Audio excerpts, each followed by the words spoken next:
जय हिंद साथियों, स्वागत है आप सभी का एक और वीडियो में। साथियों, ये वीडियो उन सभी साथियों के लिए काफ़ी इम्पोर्टेंट होने वाला है जो बिहार कांस्टेबल या फिर बिहार पुलिस का तैयारी में लगा हुआ है। साथियों देखिए, हम लोग आज के सीरीज़ में ना साइंस का मोस्ट वीवीआई क्वेश्चन को लेकर आए हैं, इसीलिए आप लोग बिल्कुल भी देरी नहीं करते हुए पेन कॉपी लेके बैठ जाए साथियों, और जो भी इम्पोर्टेंट बातें हो ना उसको आप लोग नोट करते हुए भी चलें। तो चलिए बिल्कुल भी देरी नहीं करते हुए शुरू करेंगे पहले प्रश्न से। चलिए साथियों, पहले प्रश्न की ओर। ये रहा पहला सवाल, आज के सेशन का पहला सवाल आपके सामने में साथियों।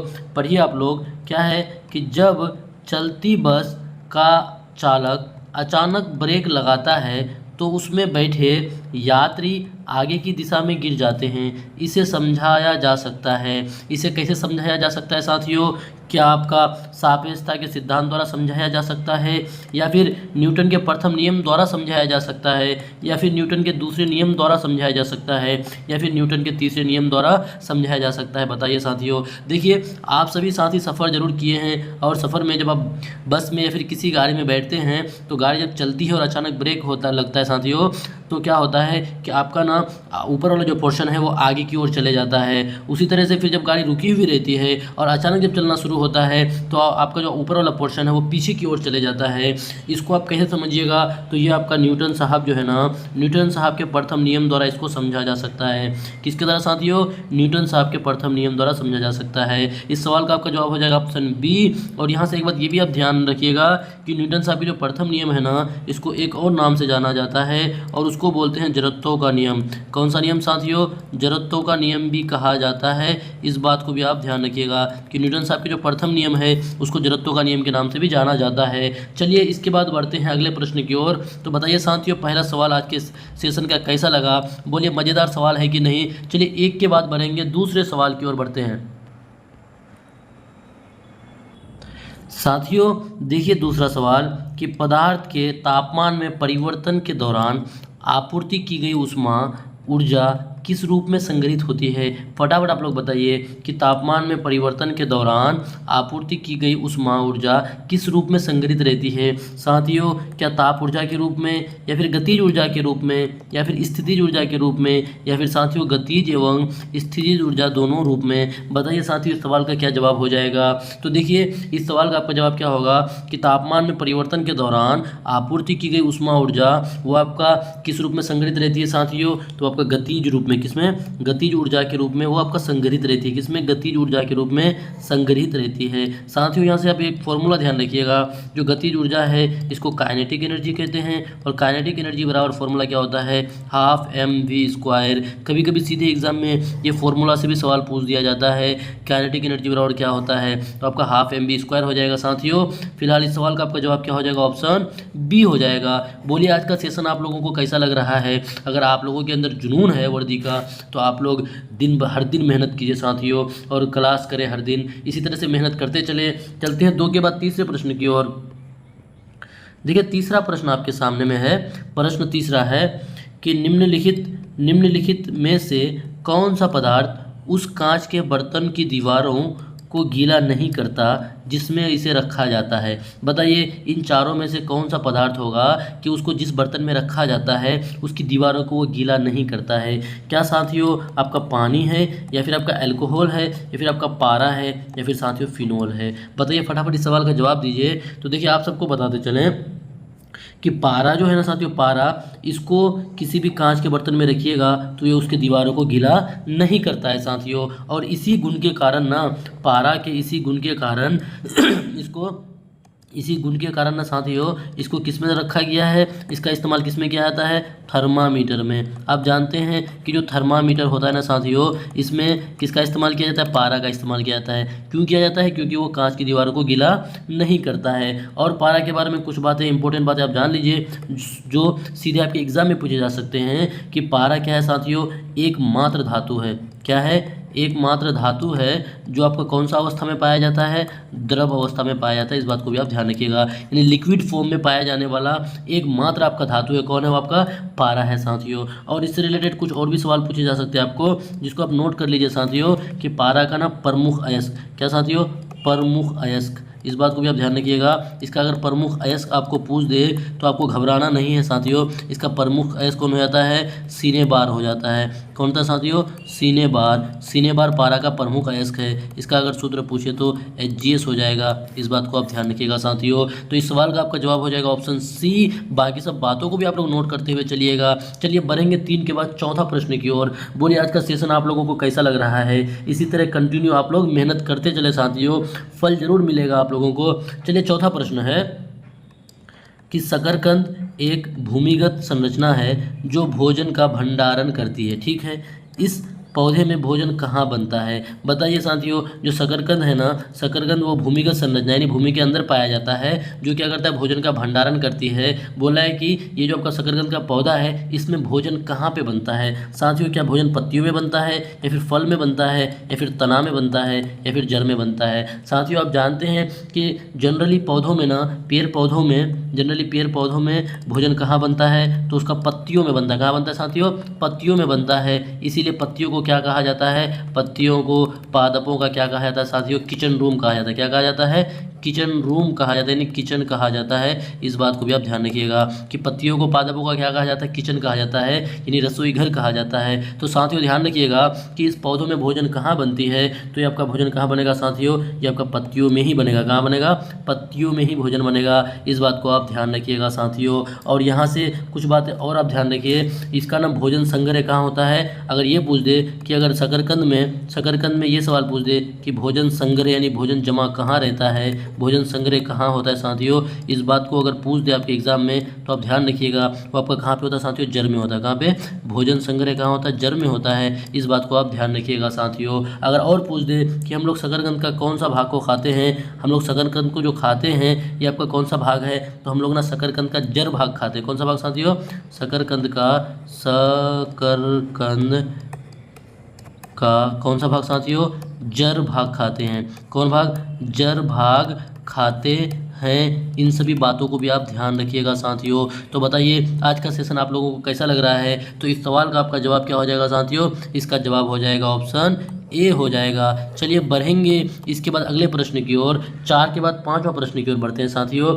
देखिए 5वां प्रश्न आपके सामने में है। देखिए हम लोग थोड़ा थोड़ा ना एक्सप्लेनेशन करते हैं ताकि आपके लिए ना फ़ायदेमंद हो। देखिए 5वां प्रश्न आपका है कि रंध्र का खुलना और बंद होना किसके द्वारा किया जाने वाला कार्य है? देखिए रंध्र जिसको स्टोमाटा कहते हैं साथियों, क्या कहते हैं इसको? स्टोमाटा।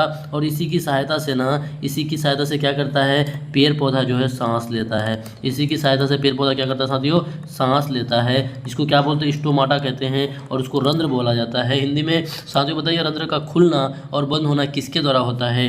क्या पुंकेसर के द्वारा होता है, या फिर क्लोरोफिल के द्वारा होता है, या क्लोरोप्लास्ट के द्वारा, या फिर साथियों रक्षक कोशिका जिसको गार्ड सेल कहते हैं? तो देखिए साथियों ध्यान रखिएगा कि रंध्र का और खुलना और बंद होना ना वो डिपेंड करता है किस पर? रक्षक कोशिकाओं पर डिपेंड करता है। यानी इस सवाल का आपका जवाब हो जाएगा ऑप्शन डी हो जाएगा साथियों। क्या हो जाएगा?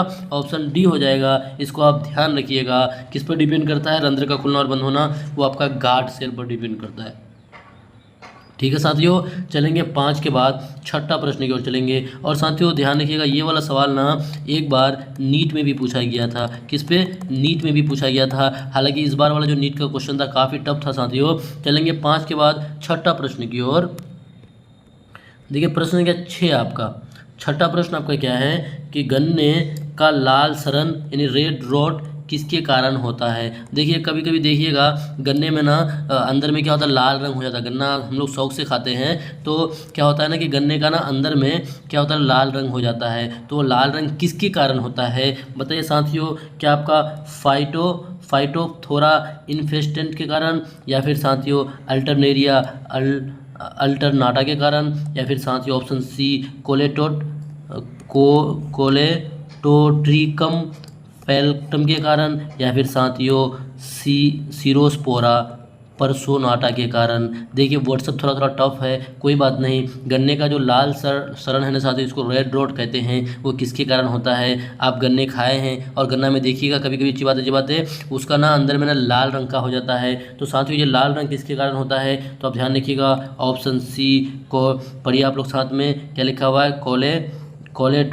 कोलेटोट्राइकम फैल्टम कोलेटोट्राइकम फैक्टम हो जाएगा साथियों, यानी इस सवाल का आपका जवाब क्या हो जाएगा, ऑप्शन सी हो जाएगा। इसी के वजह से क्या होता है, गन्ने का लाल सरण यानी रेड रोट होता है। चलिए बढ़ेंगे 6 के बाद 7वां प्रश्न की ओर। प्रश्न संख्या 7 चलिए आपके सामने में है कि प्लाज्मा झिल्ली शब्द किसके द्वारा दिया गया था। प्लाज्मा झिल्ली शब्द किसके द्वारा दिया गया था? क्या साथियों रॉबर्टसन के द्वारा दिया गया था, या फिर नगेली के द्वारा दिया गया था, या फिर एनग्रीयो के द्वारा दिया गया था, या फिर जेक्यू पलोवे के द्वारा दिया गया था? फटाफट आप लोग बताइए कि प्लाज्मा झिल्ली शब्द किसके द्वारा दिया गया था। तो देखिए साथियों एक बात ध्यान रखिएगा, जो प्लाज्मा झिल्ली शब्द ना ये कब दिया गया था सबसे पहले, तो ये 1931 में यानी 1931 में दिया गया था। अब पूछे किसके द्वारा दिया गया था, तो साथियों ध्यान रखिएगा जेक्यू पलोवे के द्वारा। किसके द्वारा? जेक्यू प्लोवे के द्वारा दिया गया था। इस बात को आप ध्यान रखिएगा साथियों। और कब दिया गया था, तो 1931 में दिया गया था। इस बात को भी आप ध्यान रखना आपको साथियों। चलेंगे इसके बाद 7 के बाद चलेंगे 8वां प्रश्न। तो 7 का आंसर क्या हो जाएगा, ऑप्शन डी हो जाएगा। चलिए बढ़ते हैं 7 के बाद 8वां प्रश्न की ओर साथियों। देखिए 8वां प्रश्न आपके सामने में है कि किस संघ के पशुओं में संयुक्त पैर होते हैं। बताइए किस संघ के पशुओं में संयुक्त पैर होते हैं? क्या मोलस्का, या फिर निमेटोडा, या फिर ऑर्थ्रोपोडा, या फिर इकाइनोडर्मेटा? बताइए साथियों किस संघ के पशुओं में ना संयुक्त माने जोड़ा पैर होते हैं? फटाफट जवाब दीजिए। नहीं जोड़े में पैर होते हैं। तो साथियों आप बताइए इसमें से क्या हो जाएगा। आपका जो ऑर्थ्रोपोडा है ना साथियों, ऑर्थ्रोपोडा संघ, इसमें क्या होता है, संयुक्त पैर होता है। इस संघ के पशुओं में ना ऑर्थ्रोपोडा संघ जो है, इस संघ के पशुओं में क्या होता है, संयुक्त पैर होते हैं। जैसे मैं आपको नाम बता दें साथियों, इस संघ के कुछ इसका नाम बता देते हैं प्रमुख उदाहरण। जैसे आपका कॉकरोच, क्या होता है साथियों, कॉकरोच जो होता है आपका कॉकरोच, ये आपका इसी संघ में आता है। कॉकरोच हो गया। उसके बाद आपका हाउस फ्लाई साथियों, हाउस फ्लाई जो होता है ये सभी आपका ना इसी ग्रुप में आ जाएगा। किस संघ में आ जाएगा साथियों, ये सब आपका ये आ जाएगा आपका ऑर्थ्रोपोडा में। और देखिएगा जैसे आप कॉकरोच को देखिएगा तो कॉकरोच में क्या होता है, उसमें ना संयुक्त पैर होता है, यानी जोड़े में उसका पैर पाया जाता है साथियों। अब देखिए ऑर्थ्रोपोडा संघ का ना कुछ और खूबी आप नोट कर लीजिए कि इसमें जो जंतु होगा ना उसका खून जो होता है ना साथियों, खून वो रंगहीन होता है। कैसा होता है, खून रंगहीन होता है। आप इसको कॉकरोच को मार के देखिएगा और उसका खून का रंग देखिएगा कैसा होता है। तो साथियों उसका खून जो होगा, उसका खून यानी जिसको ब्लड बोलते हैं, ब्लड वो कैसा होगा, रंगहीन होगा। और एक बात और ध्यान रखिएगा कि ऑर्थ्रोपोडा में जो जंतु आता है साथियों, इसमें कैसा रक्त परिसंचरण होगा, तो आप ध्यान रखिएगा खुली रक्त परिसंचरण। कैसे साथियों, खुली रक्त परिसंचरण प्रणाली होगा। खुली रक्त परिसंचरण प्रणाली इसमें पाया जाता है साथियों, ध्यान रखिएगा। खुली रक्त परिसंचरण प्रणाली इसमें पाया जाता है। किसमें, आपका ऑर्थ्रोपोडा में साथियों। चलेंगे 8 के बाद प्रश्न संख्या 9 की ओर बढ़ेंगे फटाफट। देखिए 9वां प्रश्न आपके सामने में है कि किसी जीव के विकासवादी इतिहास को खाली जगह के रूप में जाना जाता है। बताइए किसी जीव के विकासवादी इतिहास को किस रूप में जाना जाता है? क्या साथियों वंशावली के रूप में जाना जाता है, या फिर जीवाश्म विज्ञान के रूप में जाना जाता है, या फिर व्यक्तिवृत्त के रूप में जाना जाता है, या फिर साथियों जातिवृत्त के रूप में जाना जाता है? तो इस सवाल का आप लोग जवाब दीजिए साथियों। तो देखिए जो अपना किसी भी जीव के विकासवादी इतिहास को किस रूप में जाना जाता है, तो आपका जातिवृत्त के रूप में जाना जाता है। किस रूप में साथियों, जातिवृत्त। और जातिवृत्त को अगर आप इंग्लिश में लिखिएगा ना साथियों, इसका इंग्लिश में क्या हो जाएगा, फाइलोजेनी। क्या हो जाएगा, इसको इंग्लिश में बोलेंगे फाइलोजेनी। फाइलोजेनी इसको बोलते हैं इंग्लिश में, फाइलोजेनी। अब अगर फाइलोजेनी को अगर आप तोड़िएगा तो देखिए आपका 2 शब्द से मिलकर बना है। एक है आपका फाइलम साथियों, एक है फाइलम, और दूसरा शब्द जो है, रुकिएगा आप लोग, दूसरा शब्द क्या है, जीनिया। दूसरा क्या है, एक है फाइलम और दूसरा जीनिया साथियों। इन दोनों शब्दों से ना आपका फाइलोजेनी बना है। अब देखिए इसमें आपका फाइलम और आपका जीनिया का क्या अर्थ होता है। देखिए फाइलम का अर्थ होता है जाति, फाइलम का अर्थ क्या होता है साथियों, जाति होता है या फिर नस्ल होता है। और आपका जीनिया का अर्थ क्या होता है, उत्पत्ति होता है। क्या होता है साथियों, उत्पत्ति होता है। इन सभी बातों को ध्यान रखिएगा। तो किसका, जाति की उत्पत्ति, यानी जाति की उत्पत्ति उसको क्या बोलेंगे, फाइलोजेनी। और फाइलोजेनी साथियों क्या हो जाएगा, जातिवृत्ति, यानी जातिवृत्त, यानी किसी जीव के विकासवादी इतिहास को क्या बोलते हैं, जातिवृत्त, यानी फाइलोजेनी कहते हैं। यानी इस सवाल का आपका जवाब क्या हो जाएगा, ऑप्शन डी हो जाएगा साथियों। चलिए 9 के बाद बढ़ेंगे 10वां प्रश्न की ओर। देखिए प्रश्न संख्या 10 आपका है कि कबूतर, मच्छर और चमगादड़ के पंख दिखाते हैं। चमगादड़ के पंख दिखाते हैं। कैसा दिखाते हैं साथियों? क्या आपका अपसारी विकास दिखाते हैं, या फिर पूर्व जानू रूपता दिखाते हैं, या फिर अभिसारी विकास दिखाते हैं, या फिर इनमें सभी?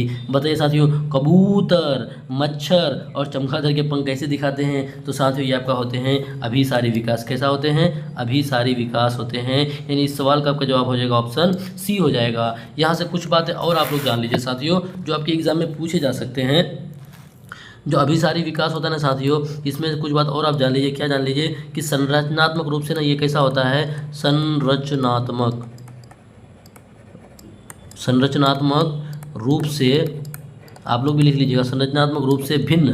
कैसा होता है? संरचनात्मक रूप से, बनावट के रूप से भिन्न, लेकिन साथियों लेकिन क्या होगा? समान कार्य होगा। यानी कार्य कैसा होगा साथियों? समान होगा। कार्य कैसा होगा? समान होगा, यानी समान कार्य। देखिए क्या लिखा हुआ है कि संरचनात्मक रूप से ना भिन्न लेकिन समान कार्य। जैसे कबूतर, उसके बाद मच्छर और चमगादड़ के पंख। देखिए कबूतर में भी पंख होते हैं, मच्छर में भी पंख होते हैं और चमगादड़ में भी पंख होते हैं साथियों। तो उसका देखिएगा बनावट जो होता है ना उसका अलग होता है, लेकिन सबका कार्य क्या होता है? उड़ने का होता है। साथियों इस सवाल का आपका जवाब क्या हो जाएगा? ऑप्शन सी हो जाएगा। क्या हो जाएगा? ऑप्शन सी हो जाएगा। चलिए बढ़ेंगे 10 के बाद 11वां प्रश्न की ओर।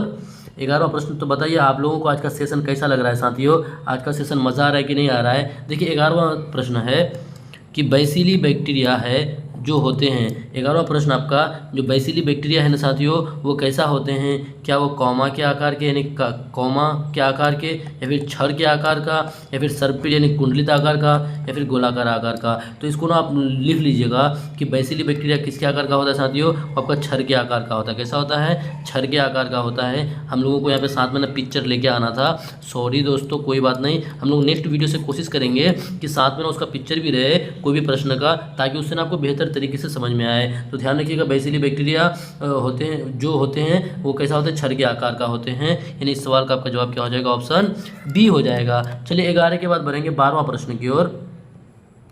देखिए 12वां प्रश्न आपका क्या है कि खाने योग्य समुद्री मछलियाँ कौन सी है? यानी कौन सी समुद्री मछलियाँ खाने योग्य है? देखिए समुद्र में बहुत सारे मछलियाँ पाए जाते हैं, लेकिन सारे मछलियाँ खाने योग्य नहीं होते हैं। लेकिन इन चारों ऑप्शनों में से कौन सा वो है आपका, कौन सी मछलियाँ हैं जो आपका खाने योग्य है? क्या साथियों?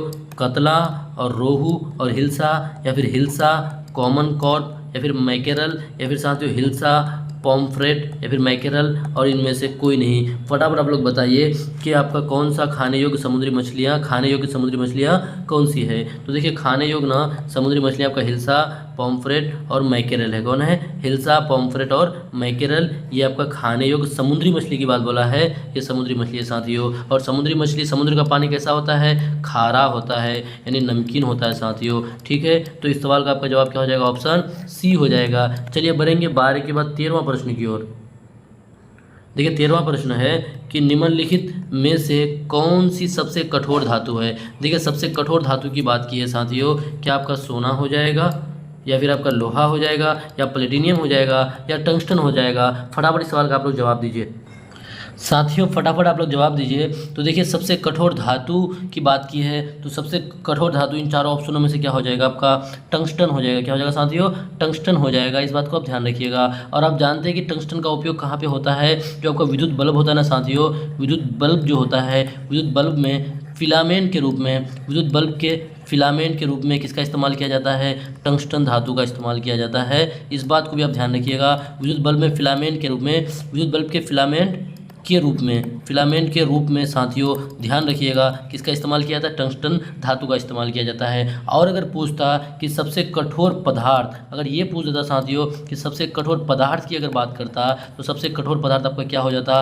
तब उस कंडीशन में आपका हीरा हो जाता। लेकिन साथियों बोला कि सबसे कठोर धातु बोला है, तो आपका क्या हो जाएगा साथियों? टंगस्टन हो जाएगा। इस बात को आप ध्यान रखिएगा। यानी इस सवाल का आपका जवाब हो जाएगा ऑप्शन डी हो जाएगा। चलिए बढ़ेंगे 13 के बाद 14वां प्रश्न की ओर। देखिए प्रश्न संख्या 14 आपका है कि निम्नलिखित में से कौन सी धातु पारद के साथ मिश्रण नहीं बनाती है। पारद के साथ, पारद यानी आपका पारा के साथ कौन सी धातु मिश्रण नहीं बनाती है साथियों? फटाफट आप लोग बताइए कि आपका जिंक नहीं बनाती है, या तांबा, या मैग्नीशियम, या फिर लोहा। इनमें से कौन आपका पारद के साथ मिश्रण नहीं बनाती है साथियों? आप लोग जवाब दीजिए। तो देखिए ध्यान रखिएगा कि पारद के साथ ना मिश्रण कौन कौन नहीं बनाती है। एक तो आपका लोहा हो गया साथियों, एक आपका पीटी मतलब प्लेटिनियम हो गया, और एक आपका टंगस्टन हो गया साथियों। ये सब क्या होता है? पारद के साथ ना मिश्रण नहीं बनाता है। इस बात को आप ध्यान रखिएगा। ये आपका किसके साथ? आपका पारद यानी जो Hg होता है ना, इसके साथ मिश्रण नहीं बनाता है। इस बात को ध्यान रखिएगा। इसके अलावा यहाँ पे जो आपका जिंक है ये बनाएगा, तांबा बनाएगा, मैग्नीशियम बनाएगा। लेकिन यहाँ पे इन ऑप्शनों में से जो लोहा है ना साथियों, लोहा क्या होगा? वो आपका पारद के साथ मिश्रण नहीं बनाएगा। इसको आप ध्यान रखिएगा। इस सवाल का आपका जवाब क्या हो जाएगा? ऑप्शन डी हो जाएगा साथियों। चलिए बढ़ेंगे 14 के बाद 15वां प्रश्न की ओर। देखिए प्रश्न संख्या 15 आपका है कि अंकुरित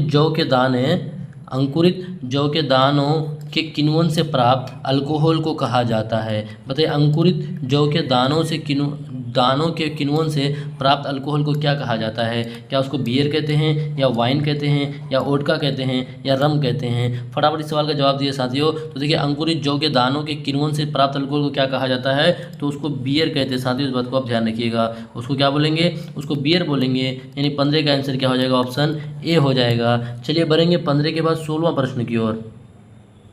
देखिए 16वां प्रश्न आपका है। 16वां प्रश्न है कि एक रेडियोधर्मी पदार्थ का आधा जीवन 4 महीने का होता है। ठीक है, पदार्थ का 3/4 हिस्सा क्षय हो जाएगा। देखिए आधा जीवन ना उसका 4 महीने का होता है। आधा जीवन उसका 4 महीने का होता है, तो पदार्थ का 3/4 हिस्सा क्षय हो जाएगा। कितने महीनों में? 3 महीनों में, या फिर 4 महीनों में, या फिर 8 महीनों में, या फिर 12 महीनों में?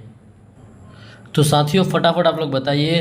तो क्या बोला है कि आधा जीवन यानी रेडियोधर्मी जो पदार्थ है इसका आधा जीवन 4 महीने का होता है, और पदार्थ का 3/4 हिस्सा क्षय हो जाएगा। तो कितने महीनों में? क्या 3 महीनों में, या 4 महीनों में, या 8 महीनों में, या फिर 12 महीनों में? तो साथियों जब इसको आप कैलकुलेट कीजिएगा ना, तो आपका निकल के आ जाएगा। कितना निकल के आएगा? ये आपका 8 महीनों में। कितना? यानी 3/4 हिस्सा क्षय हो जाएगा। कितने महीनों में? 8 महीनों में हो जाएगा साथियों। यानी इस सवाल का आपका जवाब क्या हो जाएगा? ऑप्शन सी हो जाएगा। चलिए बढ़ेंगे 16 के बाद 17वां प्रश्न की ओर। देखिए एक ऑप्शन उस पार चले गया है, पॉलीप्रोपाइलिन। उसको यहाँ पे लिख देते हैं। रुकिए साथियों, आपका क्या लिखा हुआ? पॉलीप्रोपाइलिन। यानी ऑप्शन जो यहाँ पे डी होगा, ऑप्शन डी, इसको लिख लेते हैं हम लोग पॉलीपाइप्रोलिन।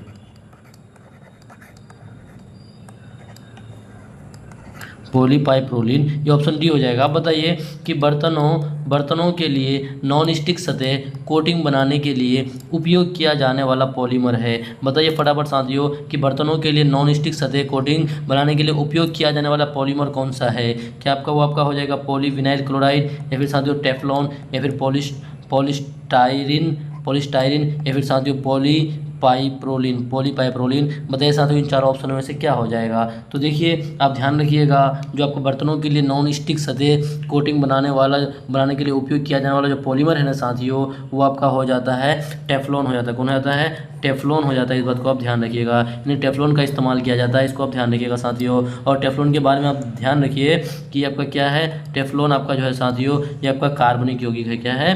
कार्बनिक यौगिक है। इस बात को भी आप ध्यान रखिएगा। ये आपका क्या साथियों? कार्बनिक यौगिक है टेफ्लॉन आपका। इस बात को भी आप ध्यान रखिएगा साथियों। तो इस सवाल का आपका जवाब क्या हो जाएगा? ऑप्शन बी हो जाएगा। चलिए बढ़ेंगे 17 के बाद 18वां प्रश्न की ओर बढ़ेंगे साथियों। देखिए 18वां प्रश्न आपका है, प्रश्न संख्या 18 आपका क्या है कि निम्नलिखित में से किस गैस का उपयोग टीयर गैस के रूप में किया जाता है? बताइए साथियों किसका उपयोग टीयर गैस के रूप में? टीयर गैस को आंसू गैस भी कहा जाता है। तो देखिए साथियों क्या आपका हाइड्रोजन का, या फिर सल्फर डाइऑक्साइड का, या फिर आपका साथियों NH3 का, या फिर साथियों Cl2 यानी क्लोरीन का? बताइए इन चारों ऑप्शन में से किसका हो जाएगा? तो देखिए साथियों आंसू गैस में ना क्या होता है, जब इस गैस को छोड़ा जाता है तो जाके ना आंखों में ना जलन होता है, जिस वजह से ना आंसू बाहर निकलने लगता है। तो बताइए साथियों वो आपको क्या हो जाएगा? तो किस गैस का उपयोग टीयर गैस के रूप में किया जाता है? तो हो जाएगा आपका क्लोरीन क्लोरीन का साथियों, किसका, क्लोरीन का उपयोग किसमें किया जाता है, टीयर गैस के रूप में किया जाता है। यानी इस सवाल का आपका जवाब हो जाएगा ऑप्शन डी हो जाएगा साथियों। आप ध्यान रखिएगा, आंसू गैस के रूप में किसका, क्लोरीन का इस्तेमाल किया जाता है। चलेंगे और लाफिंग गैस के रूप में क्या होता है साथियों, नाइट्रस ऑक्साइड। यानी लाफिंग गैस की बात करें तो आपका नाइट्रस ऑक्साइड हो जाएगा, ये हो जाएगा क्या आपका लाफिंग गैस, ये आपका क्या हो जाएगा साथियों, लाफिंग गैस। आप ध्यान रखिएगा कि लाफिंग गैस की अगर बात करें तो नाइट्रस ऑक्साइड हो जाएगा, और आपका अगर क्या बोले टीयर गैस की बात करें तो किसका इस्तेमाल होता है, क्लोरीन का इस्तेमाल होता है। चलिए 18 के बाद बढ़ेंगे 19वां प्रश्न की ओर साथियों। 19वां प्रश्न देखिए आपके सामने में है। 19वां प्रश्न क्या है कि निम्नलिखित में से किस तत्व में न्यूट्रॉन नहीं होता है। बहुत मज़ेदार सवाल है साथियों, ऐसे सवाल बहुत मुश्किल से मिलता है। बताइए निम्नलिखित में से किस तत्व में न्यूट्रॉन नहीं होता है। लगभग 118 तत्व है साथियों। इन 118 तत्वों में से किस में न्यूट्रॉन नहीं होता है। क्या आपका ऑक्सीजन में नहीं होता है, नाइट्रोजन में नहीं होता है, या हाइड्रोजन में नहीं होता है, या साथियों इनमें से कोई नहीं में। बताइए आप लोग फटाफट जवाब दीजिए। तो साथियों देखिए न्यूट्रॉन किस में नहीं होता है, तो आपको हाइड्रोजन जो है ना साथियों, हाइड्रोजन में न्यूट्रॉन नहीं होता है। क्या साथियों, हाइड्रोजन में न्यूट्रॉन नहीं होता है। ध्यान रखिएगा साथियों, इसमें क्या होता है ना, इसमें क्या होता है, सिर्फ एक प्रोटॉन होता है। ठीक है, सिर्फ क्या होता है साथियों, इसमें एक प्रोटॉन होता है। क्या होता है साथियों, इसमें आपका ना सिर्फ एक प्रोटॉन होता है, इस बात को आप ध्यान रखिएगा। क्या होता है, एक प्रोटॉन। इन सभी बातों को ना आप लोग लिख लीजिएगा कि हाइड्रोजन में क्या होता है, सिर्फ एक प्रोटॉन होता है, एक प्रोटॉन, इसमें न्यूट्रॉन नहीं होता है। ध्यान, हाइड्रोजन जो आपका है, हाइड्रोजन एकमात्र तत्व है, एकमात्र तत्व, आप ध्यान रखिएगा, एकमात्र तत्व है साथियों जो आपका क्या होता है, जिसमें आपका ना क्या न्यूट्रॉन जो है साथियों ये नहीं होता है, इस बात को आप ध्यान रखिएगा। और देखिए ये आपका ना हाइड्रोजन जो है साथियों, इसमें आपका पॉजिटिव चार्ज भी होता है और इसमें आपका निगेटिव चार्ज भी होता है, इस बात को आप ध्यान रखिएगा साथियों। क्या होता है कि इसमें पॉजिटिव चार्ज भी होता है और निगेटिव चार्ज भी होता है, इसको भी आप ध्यान रखिएगा। और हाइड्रोजन में एक प्रोटॉन होता है और हाइड्रोजन एकमात्र तत्व है जिसपे न्यूट्रॉन नहीं होता है साथियों। और आप देखिए न्यूट्रॉन के बारे में ये जानते हैं कि न्यूट्रॉन जो है ना साथियों, इस पर कोई भी चार्ज नहीं होता है, इस पर जीरो चार्ज होता है, ये बात आप जानते हैं साथियों। और आपका ये जो न्यूट्रॉन है ना, ये आपका कहाँ पे पाया जाता है साथियों, ये आपका परमाणु के नाभिक में पाया जाता है, इस बात को भी आप जानते हैं साथियों। चलिए बढ़ेंगे, इसके बाद 19 के बाद पढ़ेंगे 20वां प्रश्न की ओर। 20वां प्रश्न और आज के सेशन का अंतिम प्रश्न साथियों, 20वां प्रश्न देखिए क्या है कि निम्नलिखित में से कौन सा तत्व सबसे पहले कृत्रिम रूप से उत्पादित किया गया था। देखिए साथियों जो 118 तत्व है ना, इन 118 तत्वों में से सारे तत्व आपका प्राकृतिक नहीं है, बहुत सारे तत्व आपका कृत्रिम रूप से भी उत्पादित किया गया है। तो बोला है कि सबसे पहले कृत्रिम रूप से उत्पादित किया गया था किसे, क्या साथियों, ऑप्शन नंबर ए नेपोयूनियम को, या फिर प्लूटोनियम को, या फिर फ्रेंशियम को, या फिर टेक्नीशियम को। बताइए साथियों किसको सबसे पहले कृत्रिम रूप से उत्पादित किया गया था साथियों। तो देखिए सबसे पहले ना कृत्रिम रूप से उत्पादित किया गया था टेक्नीशियम को, किसको, टेक्नीशियम को। इस सवाल का आपका जवाब है ऑप्शन डी हो जाएगा साथियों। अब देखिए इसके बारे में जान ले कि इसका अगर एटॉमिक नंबर पूछ दे आपको, इसका एटॉमिक नंबर पूछ दे, ये पूछ दे कि सबसे पहला तत्व जो आपका टेक्नीशियम है जिसको कृत्रिम रूप से उत्पादित किया गया था, उसका एटॉमिक नंबर अगर आपको पूछे ना साथियों, तो ध्यान रखिए कितना हो जाएगा, 43 हो जाएगा। कितना हो जाएगा, 43 हो जाएगा। तो साथियों ये था आज के सेशन का अंतिम प्रश्न। तो बताइए आज का सेशन आप लोगों को कैसा लगा साथियों। 20 प्रश्न था, आप लोगों को मज़ा आया कि नहीं आया। इसी तरह से जुनून के साथ आप लोग बने रहें और तैयारी करते चलें। फिर मिलेंगे अगले वीडियो में, जब तक के लिए बाय बाय, टेक केयर साथियों, be happy and enjoy your life. और साथियों पढ़ते रहें, मुस्कुराते रहें, बस और कुछ नहीं। फिर मिलेंगे अगले वीडियो में, जब तक के लिए बाय बाय।